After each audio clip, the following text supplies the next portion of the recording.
ऐसा लगता है कि अयोध्या में प्रभु श्री राम की जन्मस्थली पर उनके विग्रह के स्थापित होने, विग्रह की प्राण प्रतिष्ठा के बाद ऐसा लगता है कि जैसे भारत पर, सनातनियों पर और हिंदुओं पर प्रभु श्री राम की कृपा बरसने लगी है। चारों तरफ से जिस तरह की खबरें आ रही हैं वो बहुत ही उत्साहवर्धक खबरें हैं। भारत की जो ग्रोथ स्टोरी है वो लगातार जारी है। जो इस वक्त जो है आईएमएफ ने भारत का जो लेटेस्ट प्रोजेक्शन किया है वो फाइनेंशियल ईयर 25 के लिए, 2025 के लिए, उसमें 20 बेसिक पॉइंट्स की बढ़ोतरी करके करीब करीब 6.5% की दर से कहा है कि भारत की जो ग्रोथ स्टोरी है वो लगातार जारी रहेगी और भारत की जीडीपी 6.5% की दर से बढ़ेगी। दूसरी तरफ हम देख रहे हैं अयोध्या में ही एक बड़ा जत्था, मुस्लिम समुदाय के लोगों का एक बड़ा जत्था जाता है अयोध्या में, प्रभु श्री राम को अपने श्रद्धा सुमन अर्पित करता है मंदिरों के अंदर। उस मंदिर के अंदर प्रभु श्री राम के लला के सामने जो है मुस्लिम लोग बड़ी तादाद में जाते हैं, जय श्री राम के नारे लगाते हुए भगवान श्री राम को अपने श्रद्धा सुमन अर्पित करते हैं। दूसरी तरफ हम देख रहे हैं कि पाकिस्तान है वो लगातार बिखराव के रास्ते पर है।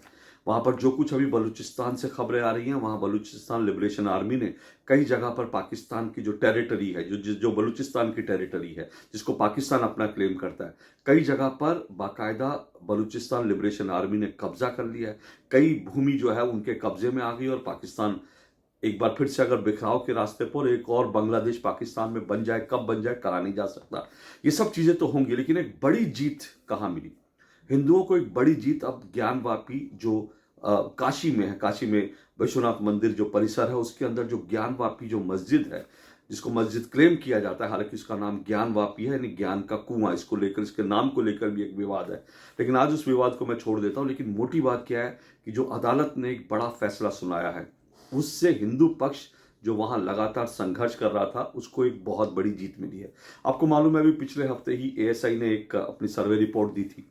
उस सर्वे रिपोर्ट के आधार पर यह बताया था कि किस तरह से जिसको मस्जिद कहा जाता है उसके अंदर पूरा का पूरा एक मंदिर समाया हुआ है, कैसे उसकी दीवारें जो हैं उसमें मूर्तियां हैं, हिंदू प्रतीक चिन्ह हैं, अलग अलग भाषाओं में वहाँ पर कुछ अंकित है, भारतीय भाषाओं में जिनमें तमिल, कन्नड़ और जो बाकी भाषाएं हैं, तेलुगु भाषाएं, उसमें हिंदुओं के नाम लिखे हुए हैं, हिंदू मूर्ति है, स्वास्तिक बना हुआ है।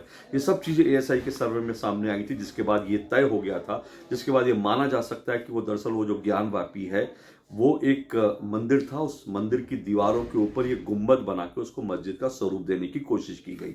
उसमें यह भी सामने आया कि कब ये टूटी और कब बनाई, उसके बारे में सारी जानकारी मैंने आपको पहले भी दी थी।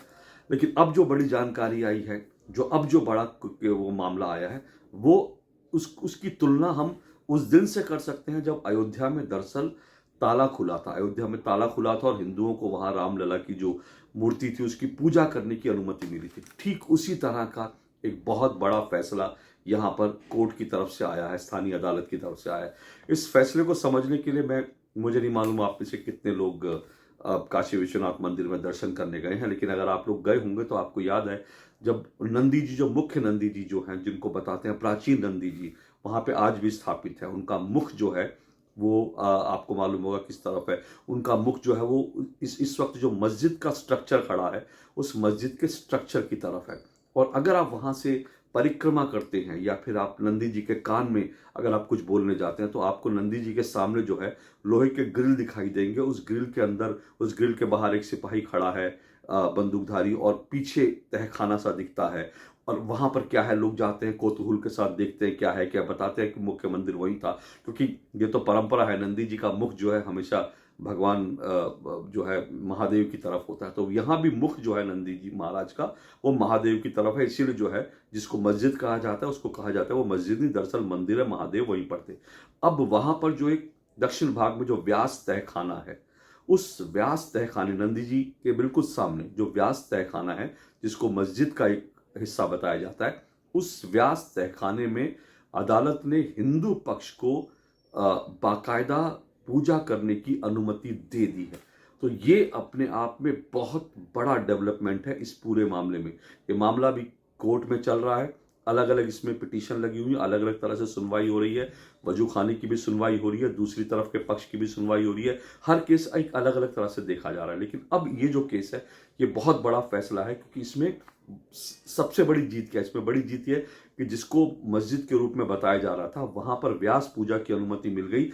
यानी अब वहां पर जो ग्रिल लगे हुए नंदी जी के सामने, उन ग्रिल को हटाकर वहां एक दरवाजा दिया जाएगा और उससे हिंदू पक्ष को एक एंट्री मिल गई है। जहां पर वो दावा कर रहे हैं उनकी एक एंट्री मिल गई है, जहां पर अभी आप जा ही नहीं सकते थे, जहां पर आप सिर्फ जो लोहे की सलाखें हैं वहां से सिर्फ आप झांक के देख सकते थे। वहां पर एक बड़ा जो है अब वहां पर एक दरवाजा निकाला जाएगा जैसा कोर्ट का ऑर्डर है, और उस दरवाजे से व्यास परिवार को वहां पर पूजा करने की अनुमति मिल गई है। कोर्ट में हालांकि ये कहा गया, जो दूसरा पक्ष था, मुस्लिम पक्ष था, उसने कहा कि व्यास परिवार का यहाँ पर कोई अधिकार नहीं बनता, कभी यहाँ पर पूजा पाठ हुई नहीं।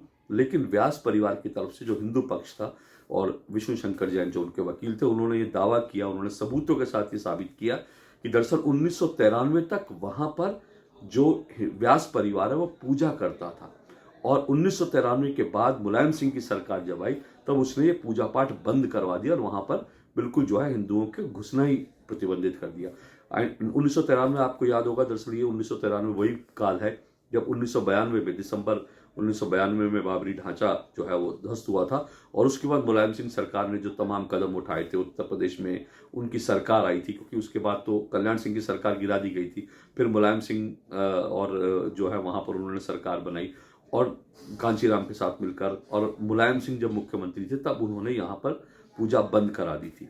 1993 के बाद 2024 में अब हिंदुओं को, व्यास पक्ष को, जो व्यास परिवार है उनको वहां पर पूजा करने की अनुमति मिल गई, जो अपने आप में कह सकते हैं एक ब्रेक थ्रू है इस पूरे केस के अंदर। जो ज्ञान व्यापी का जो मामला है उसमें पूरा एक बहुत बड़ा ब्रेक थ्रू है। मेरे हाथ में ये पूरा जो है वर्डिक्ट है, ये फैसला है, इसके मैं अहम हिस्से आपको जरूर पढ़कर सुनाना चाहता हूँ। तो ये जो अदालत का जो फैसला है, इसमें जो तकरीरें दी गई और उसके बाद जो फैसला है उसके बारे में आपको फैसला बताई दिया। इसके अंदर जो तकरीरें चली इसमें यह कहा गया कि मंदिर भवन के दक्षिण दिशा में स्थित तहखाने में मूर्ति की पूजा होती थी।